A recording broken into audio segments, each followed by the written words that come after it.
ये सवाल G25 का एक अच्छा सवाल है।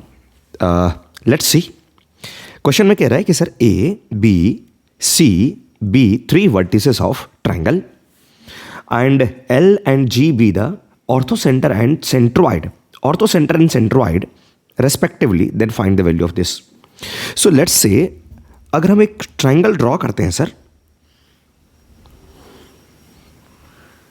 इस ट्रायंगल में हमारे पास में ए बी सी गिवन है, A, B, C are given, right? So coordinate of A is 6,8 and the coordinate of B is 10 cos alpha minus 10 sin alpha.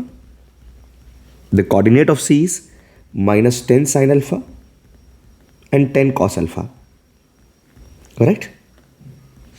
So now orthocenter is A, 9. Orthocenter is A, 9.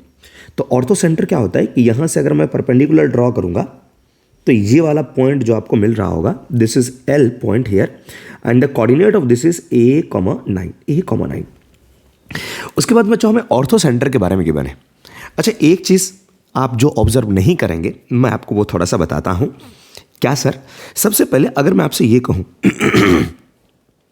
कि जो point A है, B है, C है, अगर आप इसे देखो तो इसका डिस्टेंस अगर हम ओरिजिन से फाइंड आउट करते हैं तो वो किसके इक्वल होगा? 10 के इक्वल होगा। देखो जरा, ओरिजिन से डिस्टेंस अगर इसका निकालूंगा तो ये होगा 10 square cos square alpha plus का 10 square and then sine square alpha का स्क्वायर रूट।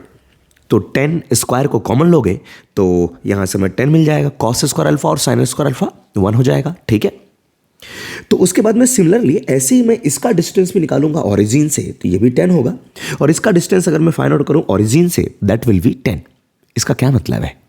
ओरिजिन से ए बी और सी सबका डिस्टेंस 10 के इक्वल है। इसका मतलब ये है कि सर ओरिजिन से डिस्टेंस इन सबका अगर बात करते हैं, यानी कि एक सर्कल हमारे पास में बन गया, एक सर्कल बन गया सर हमारे पास में, जिसका सेंटर है ओरिजिन पे और रेडियस 10 के इक्वल है। तो ये सर्कल हमारा क्या हो गया? अरे ये तो सर्कल है हमारा सरकम सर्कल, ये सरकम सर्कल है। तो इसका मतलब है कि ओरिजिन जो है हमारे पास में, ओरिजिन 0, 0 इज इट्स सेंटर, यानी कि सरकम सेंटर हमें मिल गया सर, सरकम सेंटर हमें मिल गया। सरकम सेंटर की जो वैल्यू आ गई सर हमारे पास में 0, 0। क्लियर है? अब देखो यहां से हम क्या कर सकते हैं कि हमें एक चीज और मालूम है कि सर ये ऑर्थो सेंटर और यहां पे सेंट्रोइड और यहां पर सरकम सेंटर, ये इसे 2:1 में डिवाइड करता है। ऑर्थो सेंटर का कोऑर्डिनेट हमारे पास में A, 9 और सरकम सेंटर का कोऑर्डिनेट मिल गया हमें 0, 0। तो क्या हम G के कोऑर्डिनेट को लिख सकते हैं सेक्शन फॉर्मूला की हेल्प से? राइट। तो क्या होगा सर? इसका कोऑर्डिनेट गिवन है H, K। तो बताओ H की वैल्यू क्या हो जाएगी? तो सर नीचे लिखूंगा 2 + 1, 2 + 1, 2 × 0 तो ये बना हमारा 0, 1 × A, so A divide by 3। अगर हमें A की वैल्यू मिल जाती है तो H की वैल्यू मिल जाएगी आसानी से। सिमिलरली अगर मैं K के बारे में बात करूंगा तो यहां से बना 2 × 0 प्लस का 1 × 9 डिवाइड बाई 2 + 1, 2 + 1 तो ये बना सर हमारे पास में 3। H की वैल्यू आसानी से मिल चुकी है और K की वैल्यू मिल चुकी है 3। तो हमें यहां पर चाहिए अल्फा वगैरह भी चाहिए।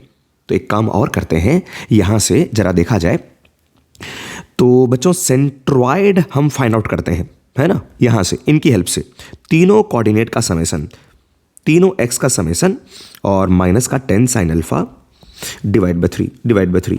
अच्छा, हमें h मालूम नहीं है ना, तो इस वाले पार्ट को रहने देते हैं। अगर मैं k लिखूंगा तो k में क्या बनेगा? y कोऑर्डिनेट इज 8 माइनस का 10 sin अल्फा और दूसरे में हमारे पास में 10 cos अल्फा है, 10 cos alpha and whole divide by 3। तो बच्चों यहां से देखो sin alpha minus cos alpha कुछ तो मिल जाएगा हमें, है ना? तो 3 × k, तो 3 × k माइनस 8 इक्वल्स टू 10 और यहां से cos अल्फा माइनस का sin अल्फा लिखा गया। राइट। तो k की वैल्यू 3 है हमारे पास में, इस पूरे की वैल्यू कितनी आ जाएगी? 1 आ जाएगी हमारे पास में। सो now this is 1/10, 1/10 is cos alpha minus sin alpha. एक काम करते हैं, इनका स्क्वायर कर देते हैं, sin 2 अल्फा मिल जाएगा। तो बच्चों अगर इसका स्क्वायर करते हैं हम लोग तो क्या होगा? 1/100 equals to cos square alpha plus का sin स्क्वायर अल्फा माइनस का 2 sin अल्फा cos अल्फा, जो कि हमें sin 2 अल्फा देगा। तो बच्चों हमारे पास में ये पूरी की पूरी वैल्यू आ गई 1। तो here we have sin 2 alpha equals to 1 - 1/100। So now this is 99/100।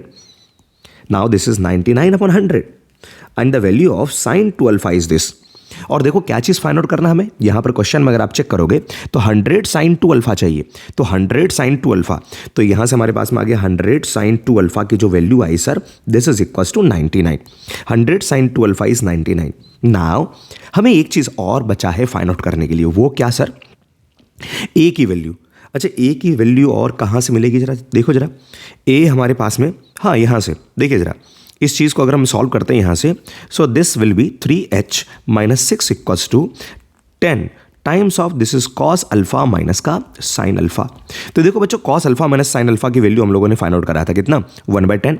तो यहाँ से हम लोग यहाँ पर 1/10 पुट कर देंगे, so this is 3h minus 6 equals to 10 और ये बना आपका 1/10। तो इसकी वैल्यू 1 आ गई, तो 3h की वैल्यू आगे सर हमारा 7 और h की वैल्यू आगे सर दिस इज 7/3। h मिल गया, k मिल गया। तो अब आप यहाँ से कंपेयर कर सकते हैं, a की वैल्यू कितनी आ रही है यहाँ पर, यहाँ से अगर कंपेयर करें इसके साथ में तो a की वैल्यू हमारे पास में 7 आ गई, देयरफॉर a इक्वल्स टू 7। अब आपको जो फाइंड आउट करना है फाइंड आउट कर सकते हैं।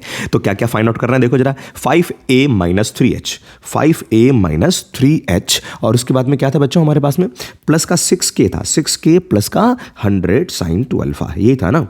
चलो तो 5a, तो 5 इंटू 7 माइनस का 3h, h की वैल्यू हमारे पास में 7/3 है, h की वैल्यू 7/3 है, प्लस का 6k की वैल्यू हमारे पास में 3 और ये लास्ट में आपका 99, 100 साइन 2 अल्फा की वैल्यू 99।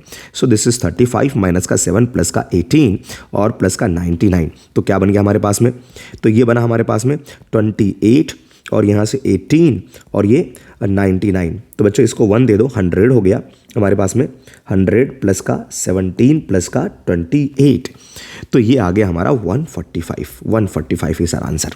ठीक है, दूसरा तरीका भी इसको सॉल्व करने का है लेकिन ये ज़्यादा आसान तरीका है। मिलते हैं अगले सवाल में।